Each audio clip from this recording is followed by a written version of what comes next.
종려주일입니다. 아마 이 자리에 계신 교우들께서는 종려주일을 수차례씩 혹은 수십 차례씩 지내오셨으리라 생각이 됩니다. 그래서 의미며 유래며 다 잘 알고 계신 줄 압니다. 그러나 다시 한번 맞이하는 종려주일에 우리가 예수님의 예루살렘 입성을 나에게로 입성하시는 예수님이라는 면에서 생각해 보면 어떨까? 나에게 한번 그렇게 적용해 보면 어떨까 생각해 보았습니다. 그래서 원래 종려주일이 예배를 하면은 분위기가 제일 좀 다운되거든요. 너무 또 화려하게 하기도 애매하고. 근데 내용은 잘 살리면서 그래도 함께 눈을 따라갈 수 있도록 퀴즈를 5가지를 준비했습니다. 그래서 여러분들이 한번 잘 맞춰보시다 보면은 설교 시간이 끝날 것 같습니다. 첫 번째 퀴즈가 나갑니다. 네, 종려주일 영역. 네, 첫 번째 퀴즈는 질문이 이렇습니다. 예루살렘에 입성하시는 예수님을 향해 겉옷을 벗어던지며 환호했던 군중들, 그들의 마음속 가장 깊은 곳에 자리 잡고 있던 진짜 기대는 다음 중 무엇이었을까요? 4가지 나가는 중에 하나를 혹은 2가지를 아니면 4가지 다를, 개수는 상관없습니다. 하나 골라보는 겁니다. 첫 번째입니다. 정치적 해방과 복수가 진짜 기대였다. 그래서 드디어 로마의 압제에서 우리를 구하고 저 로마 군을 짓밟아줄 강력한 군주가 오셨구나. 이것일까요? 생각해 놓고 계십시오. 이제 하나, 둘, 셋 하면 답 말씀하셔야 됩니다. 두 번째로 그들의 진짜 기대는 철저한 자기 부인 아니었겠는가? 나의 교만과 죄악을 십자가에 못 박으실 나의 구원자가 오셨다. 구원해 주옵소서 했으니까 호산나 아닙니까? 세 번째, 아니다. 진짜 기대는 경제적 문제를 해결해 주는 것이었다. 저분이 오병이어의 기적을 일으키신 분이니까 이제 내 삶의 가난과 배고픔, 나의 팍팍한 현실도 단번에 해결해 주실 수 있을 거야. 저분이 오셔서 너무 잘 됐어. 그게 내 진짜 기대였다. 혹은 4번, 현상 유지. 적당히 기적 몇 번 베풀어 주시고 내 삶의 방식은 건드리지 않으셨으면 좋겠다. 네. 어떤 답이어야 하는지는 다 아시겠죠? 한눈에 이제 다 보여줘 보시면 작아서 좀 안 보이실 수도 있는데 그들의 진심이 어땠어야 했는지, 그 당위적으로는 어때야 했는지 그 답은 몇 번입니까? 네. 그러니까 진짜 답이 어땠어야 했냐 하면 예수님 오실 때 잘 맞이했던 사람이라면 2번이었어야겠죠. 원래는. 그런데 사람들이 그러질 않았던 겁니다. 그래서 2번이 답이라는 거는 예수님이 진짜 나를 구원하러 오셨네. 나를 위해서 희생당하러 오셨네. 십자가를 향해서 걷는다고 하셨는데 진짜 그러시네. 호산나, 나를 구원하러 오셔서. 이게 맞는 건데 겉으로는 그러고 있으나 아니까 그렇게는 하는데 속으로는 어떻습니까? 네. 로마도 몰아내주고 또 내 경제적인 문제도 해결해주고 그렇지만 내 삶엔 너무 가까이 오지는 않았으면 좋겠다는 이 정도 선에서 하는 것, 그렇게 스탠스를 취하고 있는 것 아닙니까? 제가 AI에게 이 질문과 답을 주고 이 상황을 한번 그림으로 그려봐 했으니 이렇게 그렸습니다. 네. 보시면 호산나고 다 좋아하고 있는데 그림자에는 다른 게 비춰지고 있죠. 네. 야자나무가 칼이 되어 있기도 하고 저쪽에선 돈을 바라고 있고 겉모습과 속마음이 달라진 모습으로 주님을 맞이했던 것 아닌가. 우리가 주님을 맞이한다고 하면서 그렇게 이중적이지는 않은가 생각해 봤던 겁니다. 예수님이 드디어 결전의 장소인 예루살렘 성으로 들어가시는 이 사건을 우리에게 적용해 본다면 예수님이 드디어 나의 인생 안으로 들어오시는 사건입니다.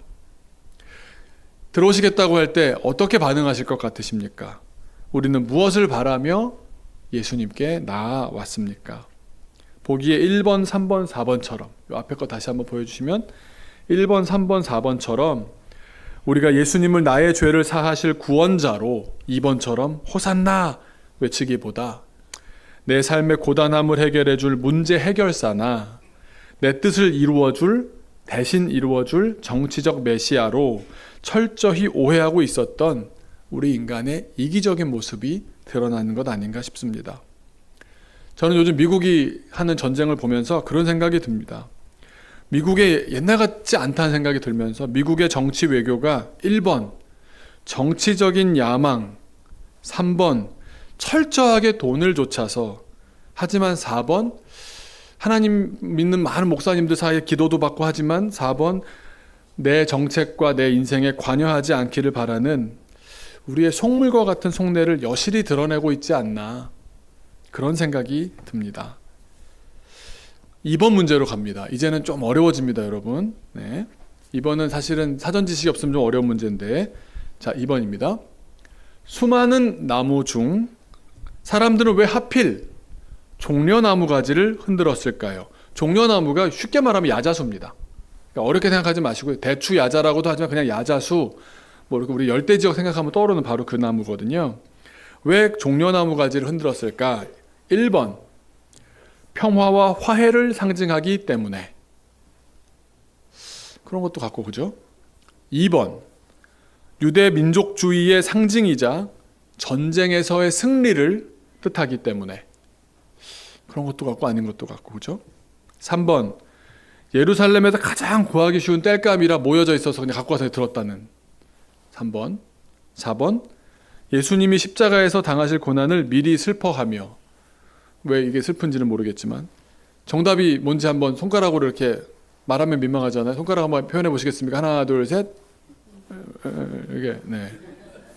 이게 사실은 제가 안 가르쳐 드리고 한 거라 틀릴 수밖에 없는 건데, 정답이 2번입니다. 2번입니다. 왜 종려나무 가지가 승리의 상징인가요? 잘 모르거든요. 그런데 제가 성경적인 고증 한 가지와 역사적인 고증 한 가지로 설명을 드리겠습니다. 그러면 그 당시에 이 사람들을 더 이해할 수가 있거든요. 우리 성경적 혹은 성서적으로 보자면 외경이라고 들어보셨을 겁니다. 외경. 우리 개신교에서는 외경이라고 해서 66권 안으로는 인정하지 않지만 캐톨릭에서는 나름 비교적 권위가 있는 책들이라고 해서 그들의 책 안에 실려 있습니다. 그래서 옛날에 개신교랑 카톨릭이 함께 번역했던 공동 번역에 보시면 외경이 들어와 있습니다. 외경도 신약의 외경이 있고 구약의 외경이 있는데, 구약의 외경은 한 가지만 있습니다. 마카비서라는 건데요. 뭐 상권 하권에서 두 권이라고 해서 마카비상, 마카비하 이렇게 되어 있거든요. 그런데 이 마카비라는 건 어떤 사람의 이름입니다. 마카비가 어떤 사람이냐 하면 신약과 구약의 중간기에 예수님께서 입성하신 날로 보자면은 190년 전에, 그러니까 기원전 한 150년, 200년 사이에 그 당시에 유대를 다스리고 있었던 헬라 군대를 몰아내면서 예루살렘에 입성해서 성전을 정화하는 데 성공했던 인물입니다. 얼마나 대단한 사건이겠습니까? 이를 기념하는 절기가 수전절, 히브리 사람들 하누카라고 부릅니다. 지금도 이스라엘에서는 겨울이면 지키는 절기입니다. 이 승전하고 예루살렘을 회복하고 입성했던 이야기가 마카비라는 이 책, 마카비 상서의 주된 내용인데, 이걸 어떻게 표현하고 있냐면 이 마카비 상서 13장 51절이 이렇게 기록합니다. 한번 보여주시겠습니까? 유다인들은 종려나무 가지를 흔들며 환호 소리도 드높게 비파와 꽹과리와 검은고 소리에 맞춰 찬미와 노래를 부르면서 요새 안으로 들어왔다. 민족의 큰 적이 참패를 당하고 이스라엘 땅 밖으로 쫓겨간 것을 축하하는 것이었다. 유대인들에게는 가장 감격적인 사건입니다. 우리 힘으로 외세를 몰아냈어.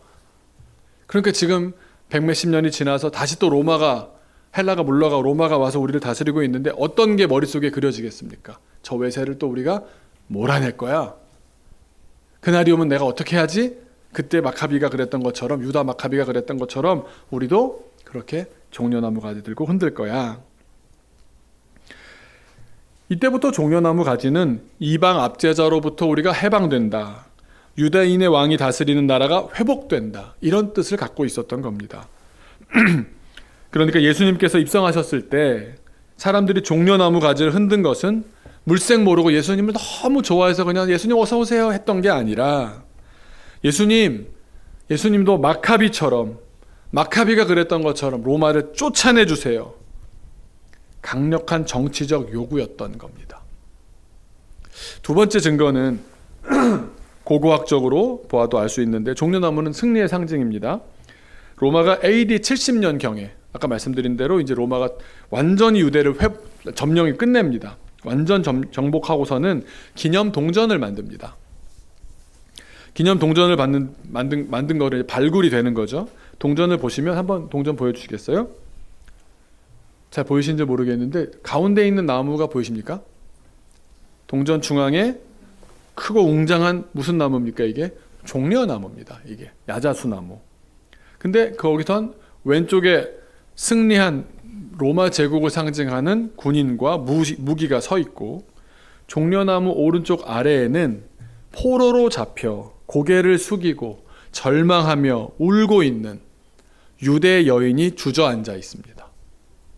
테두리에는 라틴어가 쓰여져 있는데 우다에아 갑타, 유대가 함락되었다라고 써 있습니다.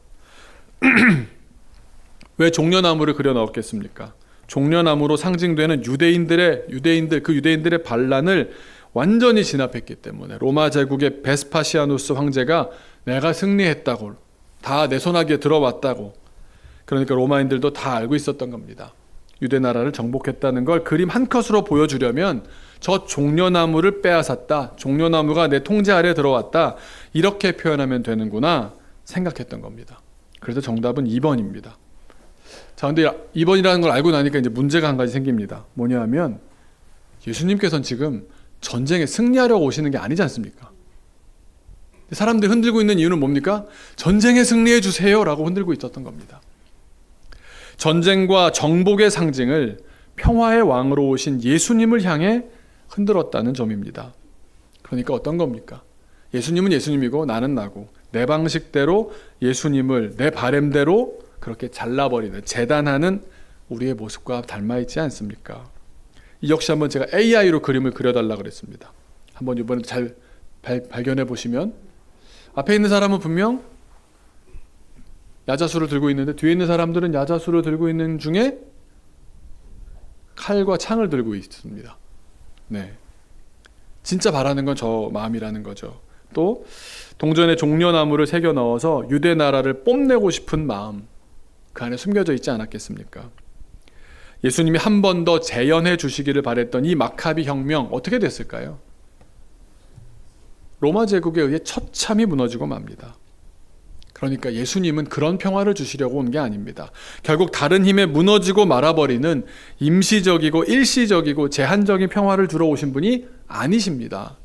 세상이 감당하지 못하고 죽음도 빼앗지 못할 그 진짜 평화를 주시려고 예수님은 지금 예루살렘에 입성하고 계시는데 사람들은 다른 것을 원하고 있었던 겁니다.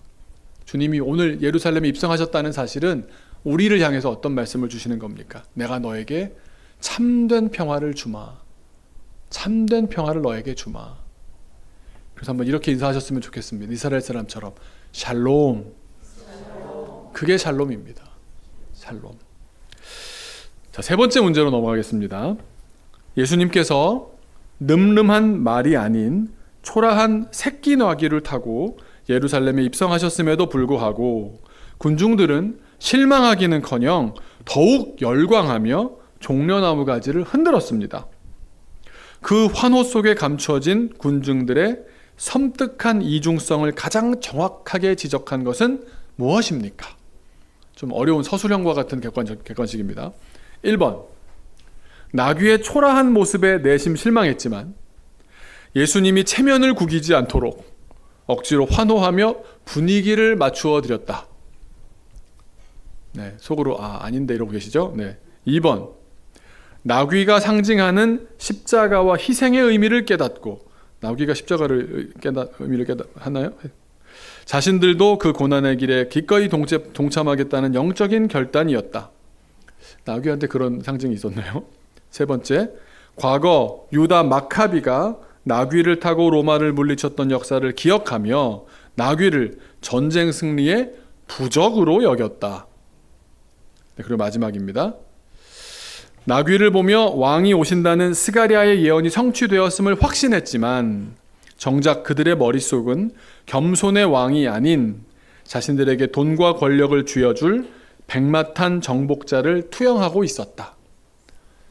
네, 이럴 때는 주로 답이 4번. 주로 긴 게 답입니다. 이렇게 긴 걸 찍으시면 되는데 2배로 양이 많지 않습니까? 네. 일종의 제가 이걸 계속 상상을 해봤는데 한번 이렇게 이해하시면 좋을 것 같아요. 제 연구를 가지고 한번 제가 만들어본 이야기입니다. 어느 정도는 성경에 기반을 하고 어느 정도는 이런 현장은 이랬을 거야라는 생각인데요. 약속 대련이라는 말 들어보셨습니까? 약속 대련. 그러니까 이렇게 오기로 해서 이렇게 맡기로 하고 다 순서가 정해져 있어서 그대로만 하면은 뭐 맞지 않는 겁니다. 약속 대련 같다는 생각을 했습니다. 무슨 말이냐면 당시 군중들이 예수님께서 나귀 타신 모습을 보고는 어떤 생각을 했겠습니까? 예언대로 하시네? 진짜 왕이 오셨구나. 구약 예언대로 바로 그 모습이구나. 확신을 가졌을 겁니다. 스가랴 9장 말씀을 다 알고 있었기 때문이다. 우리 오늘 본문 9장 9절에 구약 본문에 보시면 새끼 나귀를 타고 오신다 그랬는데 진짜 새끼 나귀를 타고 들어오시니까 야, 이때구나. 그런데 그런 예언이 성취되는 현장이라는 걸 누구는 모르고 있습니까? 이 예루살렘의 지배자들, 로마군은 모르고 있습니다. 로마군은 모르지 않습니까? 그래서 아까도 그 예배 들어오시기 전에 우리가 예배 오늘 내용 가지고 영상을 보여드린 걸 보셨을 텐데 그 영상에서 보시면 로마군들이요 호위합니다. 감독도 일부러 나귀 타고 이렇게 가는데 저쪽에 큰 말을 타고 있는 그 병사가 함께 가는 걸 이렇게 배치를 했습니다. 영상으로. 그게 무슨 의미가 있을까요? 하등 무해한 겁니다. 한번 생각해 보십시오. 이게 엄청난 규모의 인파가 몰려들었는데 로마군이 몰랐을 리가 없지 않습니까? 그런데 만약 백마를 타고 군대를 동원해서 입성하셨다면 로마군이 가만 보고만 있었겠습니까? 그런데 로마군이 보기엔 나뭇가지나 들고 있고 저 새끼 나귀나 타고 들어오고 있는 약간 뭐 돈키호테 같기도 하고요. 우스꽝스럽고 순진하고 해로울 것 하나도 없는 그냥 무해한 장면인 겁니다. 그래서 무혈 입성하실 수가 있었습니다. 로마군이 막으면 못 들어오는 거 아닙니까? 그러나 예언을 아는 예루살렘 백성들은 이렇게 과정이 진행되는 걸 보면서 어떤 마음이 들었겠습니까? 자기는 오히려 말씀을 알았기에 확신이 맹목적이 되었을 겁니다. 예언대로 나귀를 타신 데다가 그랬더니 로마군도 제지하지 않은 채로 성을 아주 문제없이 무사하게 통과해서 들어오셨지 않습니까? 말씀이 이루어지는구나. 흥분을 감추기 힘들었을 겁니다. 그래서 그들은 그때부터 달라집니다. 두 눈으로는 겸손과 희생의 나귀를 보고 있지만 근데 이 나귀라는 게 눈으로는 보이는데 마음으로 안 받아들여지는 겁니다. 저 나귀는 그저 우리 유대인들끼리만 아는 암호 같은 것이고 하나님이 미리 아시고 무혈 입성하도록 하신 도구일 뿐이고 정말 예수님이 나귀를 타시는 겸손의 왕일 것이다, 평화의 왕일 것이라고는 받아들이지 않았던 겁니다. 군중들 마음속에서는 마카비처럼 저렇게 들어오셨지만 결과적으로 로마를 짓밟고 돈과 명예를 회복시켜줄 백마탄 영웅을 상상하고 있지 않았겠습니까? 요즘 표현으로는 이렇게 말씀드릴 수 있을 것 같습니다. 나귀라고 쓰고 백마라고 읽는 겁니다. 예수님을 있는 그대로 받아들이지 않고 자기들의 세속적 욕망을 채워줄 도구로밖에는 받아들이지 않았던 겁니다. 이게 왜 그랬을까 제가 생각을 해봤거든요. 성경도 찾아보고 주석도 찾아보고 하다가 가운데 이런 아이디어를 하나 얻었습니다. 백성들은 스가랴 9장 9절만 아는 게 아니고요. 우리가 9장 9절만 많이 떼서 우리가 인용하고 암송하고 하거든요. 근데 이어진 10절도 보시면 이런 상상을 했겠다 싶은 구절이 나옵니다. 한번 10절까지 말씀을 보여주시면 스가랴 9장 9절은 나귀 타고 들어오신다라는 것인데 겸손하시다라는 건데 10절을 보시면 엄청난 활약을 하신다고 나옵니다. 그렇죠. 10절을 보시면 병거와 말을 끊겠고 활도 끊을 것이고 이방 사람에게 화평을 전하고 그의 통치가 바다에서 바다까지 엄청난 영역을 다 다스리실 것이고 강에서 강까지 바다에서 바다까지 그의 통치가 이루어질 것이다. 유대 나라가 세상을 다스리는 때가 오는구나. 그걸 기대했던 겁니다. 나귀 탄 왕이 오시면 일단 볼 때는 나귀를 타서 좀 볼품 어서 보일지 모르지만 결과적으로는 로마의 병거와 말을 다 부숴버리고 전 세계를 통치하는 강력한 유대 제국을 세워주실 것이다. 그래서 나귀는 전쟁의 시작을 알리는 겸손한 왕의 등극, 그 서막에 불과한 것일 뿐 죽으러 가시는, 처참하게 피 흘려 돌아가시는 어린 양의 첫걸음일 것이라고는 꿈에도 생각하지 못한 겁니다. 초진 영화로 너무 잘 만들었다고 싶은 게요, 사람들이 뭐 환호성 속에 예수님이 들어가시다 멈칫하시는 장면이 나옵니다. 아무도 못 봤는데 본인만 보시는 장면이 나오는데 그 성벽에 피가 이렇게 흘러가는 장면을 보는 겁니다. 예수님이 보신 거죠. 이 내용을 가지고 저희가 어린이들하고도 온도형에서 수업을 했거든요. 그랬더니 예수님은 다 아시니까 슬펐다 이러더라고요. 그런 일이 벌어질 걸 알고 나는 이런 목적을 향해서 가는데 저들이 다른 목적으로 즐거워하고 있는 사이에서 본인은 아는 겁니다. 그러니까 얼굴이 밝지가 않으셨던 걸, 애들이 예수님은 다 아니까 밝을 수가 없었다. 죽으러 가는데 누가 밝겠어요? 애들이 그러더라고요. 다 알고, 우리 어린이들도 압니다. 죽으러 가는 어린 양의 첫걸음이 시작되었던 것입니다. 그런데 이게요, 얼마나 무식한 생각인지 모릅니다. 10절 저 내용이 그렇게 읽을 수 있는 내용이 아닙니다. 원래 어떤 거냐면요, 에브라임과 예루살렘은요, 당시에 이 스가랴서가 쓰여졌을 때 북이스라엘과 남유다를 상징하는 말입니다. 이 말이 그러면 로마가 아니네, 로마의 무기를 없앤다는 말씀이 아닌 겁니다. 그러니까 에브라임의 병가와 예루살렘의 말을 끊겠다는 말씀은 이방 나라의 무기를 꺾어버리겠다, 없애버리겠다는 것이 아니라 남유다와 북이스라엘 통틀어서 모든 하나님의 백성들이 그들이 의지하던 군사력과 무기를 스스로 없애버리도록 해주겠다는 말씀입니다. 그러니까 겸손과 평화의 왕이신 메시아가 오시면 하나님께서 친히 통치하시는 완벽한 평화, 완벽한 샬롬이 임하기 때문에 하나님의 백성들이 더 이상 자기 자신을 지키기 위해서 칼을 들어야 하고 창을 들어야 되고 병거를 마련해야 되는 그런 의지할 것을 둬야 할 필요가 없어진다는 완전한 평화의 선언, 축복의 선언이었습니다. 여러분, 우리가 어떤 평화를 원하십니까? 돈이 생겨서 얻어지는 평화를 원하십니까? 파이어족이라는 말 들어보셨습니까? 돈을 다 갖추면 그때부터 다 그만두고 편해진답니다. 그럴까요? 그건 샬롬이 아닙니다. 그렇게 해서 샬롬이 될 수도 없습니다. 마카비가 그렇게 환영받으면서 예루살렘을 회복했지만 임시적이었습니다. 다른 더 큰 세력에 망하고 맙니다. 그것이 역사인데 우린 역사를 보면서도 왜 배우지를 못합니까? 그런 사람들은 어떻습니까? 눈으로 보는 겁니다. 예언된 대로 나귀 타고 들어오시죠. 그러자 머릿속에 번뜩 떠오르는 10절의 말씀이 병거와 말을 없애버리겠다고 하시죠. 눈앞에 있는 저건 로마 제국이니까 자기 중심적으로 민족주의에 광분해서 성경을 오독했던 겁니다. 게다가 스가랴 9장 10절 후반절 보시면 그의 통치는 바다에서 바다까지. 이렇게 가슴 설레는 정복의 표현이 어디 있습니까? 그러니 이런 왜곡된 기대를 한 몸에 받고 계신 예수님은 어떠셨겠습니까? 군중들의 이토록 무서운 이중성과 기대가 예수님의 실제 예루살렘에서 행적과 어긋났을 때 호산나 했던 그 환호가 불과 5일 만에 죽여라로 바뀌어버린 겁니다. 이것도 한번 AI로 제가 그림을 그려봤거든요. 보여주세요. 네. 예수님은 실제로 이렇게 들어오셨는데, 네. 마카비의 혁명을 마음으로 그리고 있었던 것 아니겠습니까? 네. 스가랴의 성취는 겸손의 왕이었는데 군중의 착각은 정복의 영웅을 바라고 있었던 것 아닙니까? 나귀라고 쓰고 백마라고 읽고 있었던 겁니다. 우리가 예수님을 꼭 기억하십시오. 말구유에 태어나셨습니다. 머리 둘 곳도 없으셨습니다. 이 세상을 떠나실 때 옷 조각 하나도 남은 것이 없으셨습니다.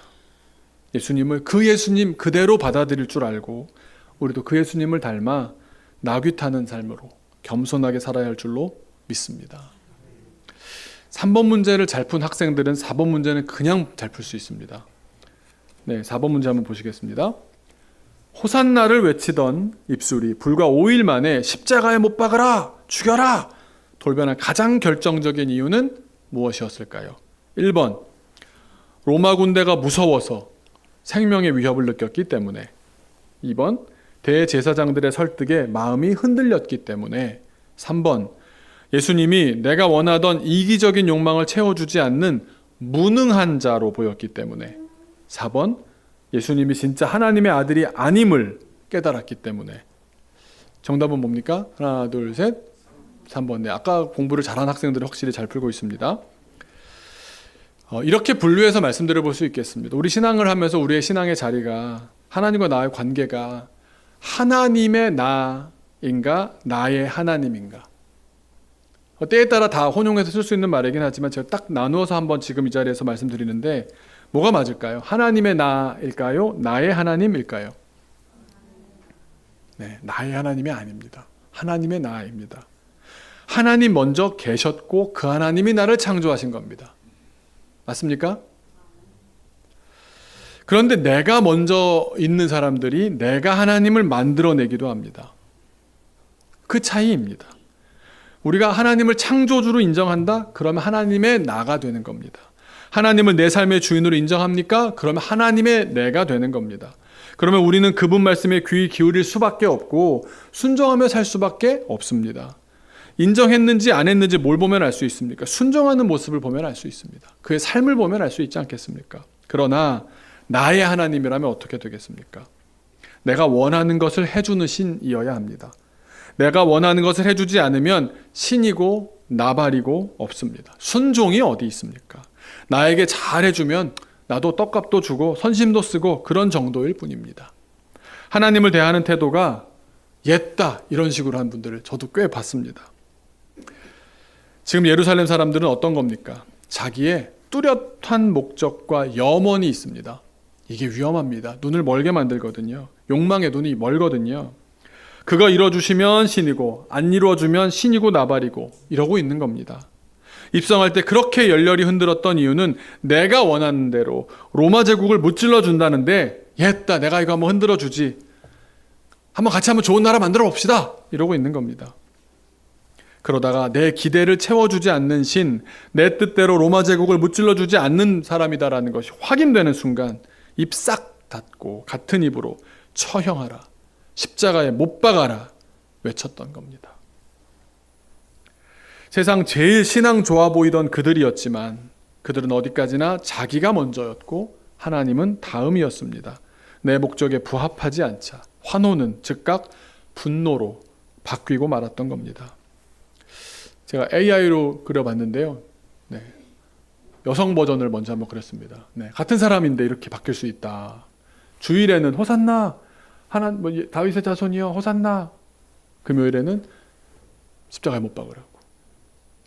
막 침을 튀기면서, 저건 제가 주문한 게 아닌데 AI가 스스로 침을 갖다 넣었습니다. 남자 버전도 한번, 우리 다 반성해야 되니까요. 네. 저렇게 선하게 생긴 아저씨가 저렇게 돌변할, 침은 역시 또 제가 만들었습니다. 네. 5일 만에 그들의 중심이 선하지 않았기 때문에, 중심이 주님의 내가 아니었기 때문에, 나의 하나님이었기 때문에 저렇게 변하고 말았습니다. 같은 사람이 5일 만에 이렇게 바뀔 수도 있는 겁니다. 이제 마지막 문제를 드립니다. 나에게 적용하기 위한 문제입니다. 2026년 오늘 종려주일을 맞이해서 나의 종려나무 가지는, 오늘 예수님이 우리 교회에 오신다면 나의 내면은 무엇을 흔들며 주님을 맞이하고 있을 것 같으십니까? 1번, 내 자녀의 성공과 내 사업의 번창을 주옵소서, 세속적 성취의 가지. 혹은 2번, 내 마음에 상처 준 저 사람을 심판해 주옵소서, 복수와 자기 정당화의 그런 가지. 3번, 주님의 십자가로 나의 교만을 꺾고 나를 통치하여 주옵소서, 참된 순종의 가지. 4번, 적당한 평안과 위로만 주시고 너무 깊은 헌신은 요구하지 마옵소서, 편의주의의 가지. 정답을 모를 수가 없을 만큼 너무 극명하게 갈려 있어서 속으로 한번 보시길 바랍니다. 제가 요 그림은 지금까지는 다 옛날 같은 예수님 때의 그림이었는데 현대적인, 우리에게 적용이니까 현대적인 배경으로 한번 그려보았습니다. 한번 보여주시겠어요? 네. 네. 바라고 있는 게 있는데 십자가를 붙잡고 있는 사람도 있고, 똑같은 자리에 똑같이 찬양하고 똑같이 예배하고 있지만 그 속마음이 다른 것은 우리는 모르지만 주님은 아실 줄로 믿습니다. 다 교회에 나와서 찬양하고 있지만 3번을 지향해야 하지만 우리 삶에서 이렇게 힘들어지고 어려워지고 또 어떤 일들을 겪다 보면 1번으로 2번으로 4번으로 또 가버릴 때가 왜 없겠습니까? 그래서 오늘 종려주일에 이 종려나무가 훌륭한 거여서 우리도 다 같이 종려나무를 흔들면서 예수님을 맞이합시다, 그런 의미의 종려나무가 아닌 겁니다. 우리의 이중성을 보여주는 나무입니다. 우리는 승리하고 싶고 우리는 전쟁에 나가서 다 쓸어버리고 싶고 내가 그냥 아주 그냥 영웅이 되고 싶고 그 영웅과 내가 가까워지고 싶고, 하지만 주님이 원하시는 삶은 그게 아니었던 겁니다. 주님의 종려주일은 우리의 종려주일과 좀 달랐던 겁니다. 우리의 연약함을, 우리의 이중성을 내려놓기 위해서 저는 오늘 퀴즈를 드렸습니다. 그리고 마지막으로 이번 한 주간을 잘 지내시도록 제가 나가실 때 종이를 한 장 준비했습니다. 급하게 준비하느라 이렇게 뭐 케이스나 이런 걸 못했는데요, A4 사이즈로 맞춰서 한쪽 면에 보시면은 종려주일을 보여주는 모습입니다. 그래서 오늘 말씀을 떠올리시면 종려주일을 맞아서 종려나무 가지가 있고요, 나귀가 있고요, 예수님이 있고요, 사람들이 있습니다. 요걸 한번 일주일 동안만 그래도 어디 뭐 냉장고에라도 붙여두시고, 아, 이번 한 주간이 이런 주간이지, 이렇게 들어오셨지, 사람들은 저랬지만 또 바뀌었지, 뭐 이런 걸 오늘 말씀을 떠올리셨으면 좋겠고, 뒷면에 보시면 이 한 주간 동안 예수님의 행적도를 그려놨습니다. 잘 아시죠? 월요일엔 어디 계셨고, 화요일에 어디 계셨고, 목요일에 어떤 일을 하셨고, 금요일에 어떻게 하셨고. 그래서 이게 저희 전도사님한테 좀 하라 그랬더니 이렇게 발자국이 나온, 발자취를 따라서 하라 그랬더니 발자국의 주인공은 강아지가 나와 있습니다. 네, 뭐 강아지도 잘 따라가라 뭐 이런 의미인 줄 알고, 그래서 월, 화, 수, 목, 금 이렇게 보시면서 한번 앞뒤로 이번 한 주간을 보시면서 예수님과 한번 같이 걸어가 보면 어떨까, 그런 생각이 들었습니다. 혼자 그런 생각 해봤습니다. 걸음마부터 다시 해본다. 예수님과 닮아가는 한 걸음 한 걸음, 걸음마부터 다시 한번 어른 손잡고 이렇게 한 걸음 한 걸음 걸어가듯이 다시 가본다, 그런 생각 해보았습니다. 그래서 이번 한 주간이 우리가 여러 가지로 많이 흔들려져 있고 또 세상에 많이 또 기울어져 있고 우리의 욕망과 주님에 대한 신앙이 막 흐트러져 있고 섞여져 있고 이럴 수 있는데, 이제 정리되어서 한 걸음 한 걸음 가야 할 길로 가는 그 훈련이 시작되는 주간이 되었으면 좋겠습니다. 이 종이를 그렇게 선용해 주셔서, 그냥 종이 한 장이지만 잘 쓰면 또 좋은 신앙의 길라잡이가 될 수 있을 줄로 믿습니다. 우리 잠깐 기도하겠습니다. 이 시간은 뭐 크게 기도하시는 것보다 나의 마음을 한번 돌아보셨으면 좋겠습니다. 5가지 문제를 푸시면서 오늘 설교의 의도를 잘 아셨을 텐데, 주님, 저는 주님과 함께 걷고 있습니까? 아니면 저런 마카비와 같은 영웅을 꿈꾸고 있습니까? 내가 갖고 있었던 생각을 가지고 주님을 잘라내고 있습니까? 종려주일 주님은 순전히 나를 위해서 피 한 방울 마지막까지 다 흘리셨는데 그 주님과 함께 걸어가는 한 주간 되게 하여 주옵소서. 이 한 주간 동안 그렇게 정화되고 순수해지고 예수님의 자녀로 다시 태어나는 시간 되게 하여 주옵소서. 우리 조용히 자기를 돌아보고 마음을 주님께 드리는 시간 가졌으면 좋겠습니다.